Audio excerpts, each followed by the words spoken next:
My name is Shinka. Welcome to my channel. We are reading and discussing The Warriors Into the Wild by Erin Hunter. We're finishing up chapter 3. And then we'll discuss. And I got something to show you at the end.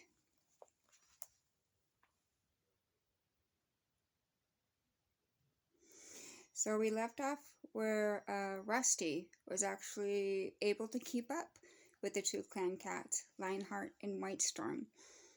And thus, his journey to being accepted into the clan is about to begin. Blue Star's clear call brought all the cats trotting towards her, emerging like liquid shadows from the edge of the clearing. Rusty stayed where he was, flanked by Lionheart and Whitestorm. The other cats settled themselves below the high rock and looked expectantly up at their leader. Rusty felt a rush of relief as he recognized Graypaw's thick gray fur among the cats. Beside him sat a young tortoiseshell queen, her black-tipped tail tucked neatly over small white paws. A large, dark gray tabby crouched behind them, the black stripes on his fur looking like shadows on the moonlit forest floor. When the cats were still, Blue Star spoke. "ThunderClan needs more warriors," she began. "Never before have we had so few apprentices in training. It has been decided, then, that ThunderClan will take an outsider to train as a warrior." Rusty heard indignant mutterings erupt from the clan cats, but Blue Star silenced them with a firm yell. "I have found a cat who is willing to become an apprentice of ThunderClan." "Lucky to become an apprentice," caterwauled a loud voice above the ripple of shock that spread through the cats. Rusty craned his neck and saw a pale tabby cat standing up and glaring defiantly at their leader. Blue Star ignored the tabby and addressed all of her clan. "Lionheart and Whitestorm have met this young cat, and they agree with me that we should train him with the other apprentices." Rusty looked up at Lionheart, then back at the clan, to find all eyes were on him now. His fur prickled, and he swallowed nervously. There was silence for a moment. Rusty was sure they must all be able to hear his heart pulsing and smell his fierce scent. Now, a deafening crescendo of caterwauling rose from the crowd. "Where does he come from? Which clan does he belong to? What a strange scent he carries! That's not a scent of a clan I know." Then one yell in particular sounded out above the rest. "Look at his collar! He's a kitty pet!" It was the pale tabby again. "Once a kitty pet, always a kitty pet. This clan needs wild-born warriors to defend it, not another soft mouth to feed." Lionheart bent down and hissed into Rusty's ear. "That tabby is Longtail. He smells your fear. They all do. You must prove to him and the other cats that your fear won't hold you back." But Rusty couldn't move. How could he prove to these fierce cats that he wasn't just a kitty pet? The tabby continued to jeer at him. "Your collar is a mark of the 2 legs, and that noisy jingling will make you a poor hunter at best. At worst, it will bring the 2 legs into our territory looking for their poor lost kitty pet who fills the woods with pitiful tinkling." All the cats howled in agreement. Longtail went on, well aware that he had the support of his audience. "The noise of your treacherous bell will alert our enemies, even if your 2-leg stench doesn't." Lionheart hissed into Rusty's ears once more. "Do you back down from a challenge?" Rusty still did not move, but this time he was trying to pinpoint Longtail's position. There he was, just behind a dusky brown queen. Rusty flattened his ears, narrowed his eyes. Hissing, leaped through the startled cats to fling himself onto its tormentor. Longtail was completely unprepared for Rusty's attack. He staggered sideways, losing his footing on the hard-baked earth. Filled with rage and desperate to prove himself, Rusty dug his claws deep into the tabby cat's fur and sank his teeth. No subtle rituals of swiping and boxing preceded this fight. The two cats were locked in a screaming, writhing tussle that flipped, somersaulted around the clearing at the heart of the camp. The other cats had to spring out of the way to avoid the screeching whirlwind of fur. As Rusty scratched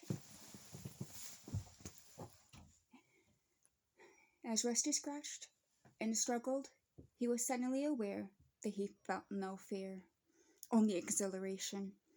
Through the roaring of the blood in his ears, he could hear the cats around them wailing with excitement. Rusty felt his collar tighten around his neck.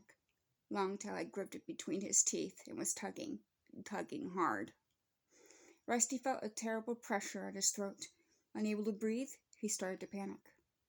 He writhed, twisted, but each movement only made the pressure worse. Retching and gulping for air, he summoned up all his strength and tried to pull away from Longtail's grip. And suddenly, with a loud snap, he was free. Longtail tumbled away from him. Rusty scrambled to his paws, looked around. Longtail was crouching 3 tail lengths away, and dangling from his mouth was Rusty's collar, mangled and broken. At once, Blue Star leaped down from the high rock and silenced the noisy crowd with a thunderous caterwaul. Rusty and Longtail remained fixed to the spot, gasping for breath. Clumps of fur hung from the ruffled coats, and Rusty could feel a cut stinging above his eye.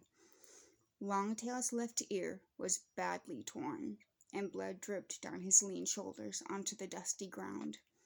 They stared at each other, their hostility not yet spent. Blue Star stepped forward, took the collar from Longtail. She placed it on the ground in front of her, then meowed. "The newcomer has lost his 2-leg collar in a battle for his honor. StarClan has spoken its approval. This cat has been released from the hold of his 2-legs owners and is free to join ThunderClan as an apprentice." Rusty looked at Blue Star, solemnly nodded his acceptance. He stood up, stepped forward into the shaft of sunshine, welcoming the warmth on his sore muscles. The pool of light blazed bright on his orange pelt, making his fur glow. Rusty lifted his head proudly and looked at the cats that surrounded him. This time, no cat argued or jeered. He had shown himself to be a worthy opponent in battle. Blue Star approached Rusty and placed the shredded collar on the ground in front of him. She touched his ear gently with her nose. "You look like a brand of fire in this sunlight," she murmured. Her eyes flashed briefly, as if her words had more meaning than Rusty knew. "You have fought well." Then she turned to the clan and announced, "From this day forward, until he has earned his warrior name, this apprentice will be called Firepaw, in honor of his flame-colored coat." She snapped back, and the other cats waited silently for his next move. Without hesitating, Rusty turned, kicked dust and grass over his collar, so burying his dirt. Longtail growled and limped out of the clearing towards a fern-shaded corner. The cats split into groups, murmuring to each other excitedly. "Hey, Firepaw!" Rusty heard Graypaw's friendly voice behind him. "Firepaw!"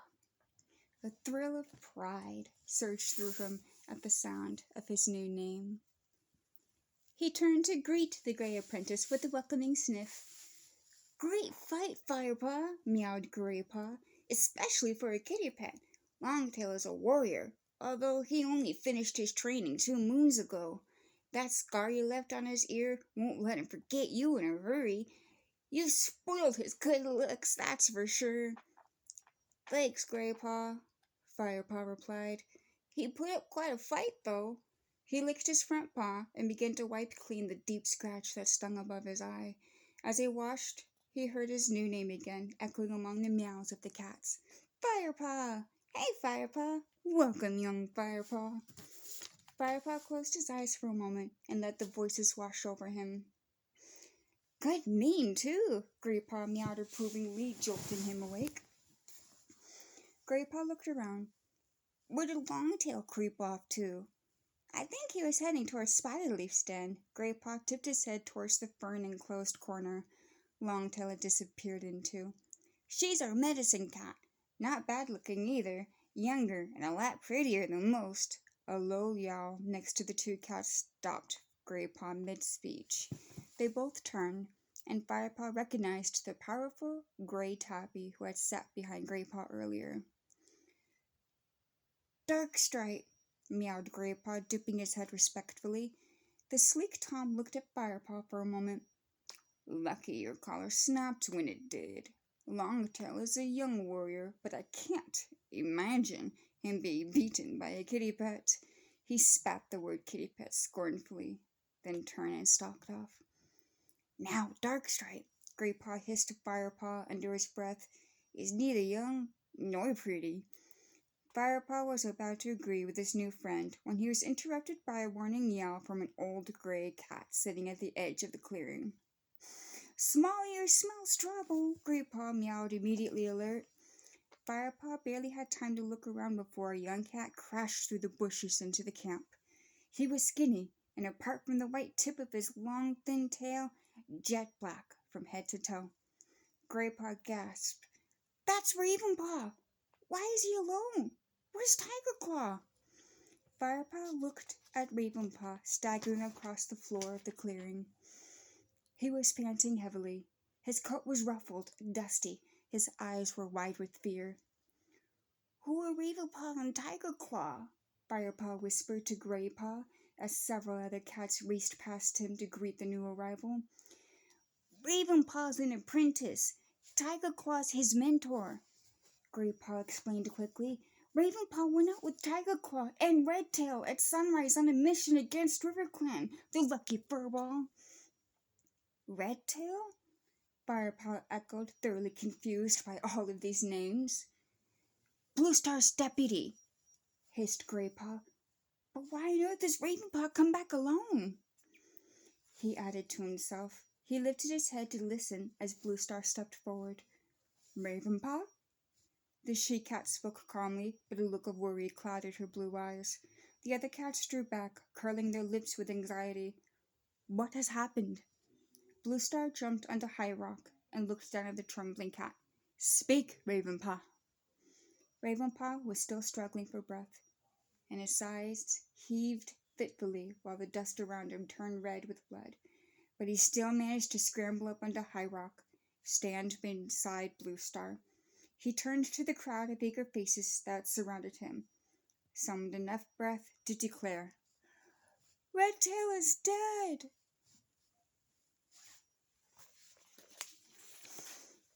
And now we're on chapter 4.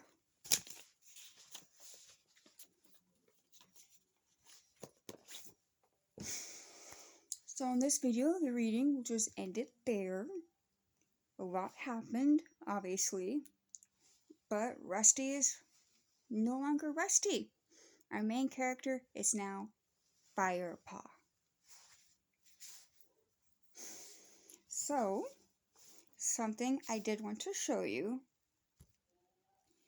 If you guys like reading, if you also like colored, like manga, the same series, The Warriors, have manga. It's just an extension. They're canon to the series. But this is Graypaw, for example. That's what he looks like when he's older. Yeah. And that's the art. I don't have all of the manga. I do have some of them. But, I greatly suggest looking into them for yourselves. Both are fun. The manga generally don't have a lot of information in them. It's generally add-on. Like for this one in particular, it's about Graypaw and an adventure he goes through. That's all I'll say. But yeah, things are starting to get interesting. Redtail, if you remember at the very beginning in the prologue, was part of the battle over Sunny Rocks. He was with Tiger Claw and Mouse for a few other warriors. And that's the only time in these first set of books that you will really hear about Redtail. Not a lot of character development for him, unfortunately, because his time is so short. If you're interested, though, and you actually read more into the books, there's more books that are past these initial 6. They come in groups of 6, but there's also books that are outside that explain more of the story. There's one book that's purely dedicated to listing every single cat in the story. There's one that's dedicated to just telling you about the clans, how they came to be, maybe some of their stories. It's a pretty expansive series. It really is. There's a lot of material to it. So I will leave this video here. Let me know what you guys think. I hope you're having a very good day.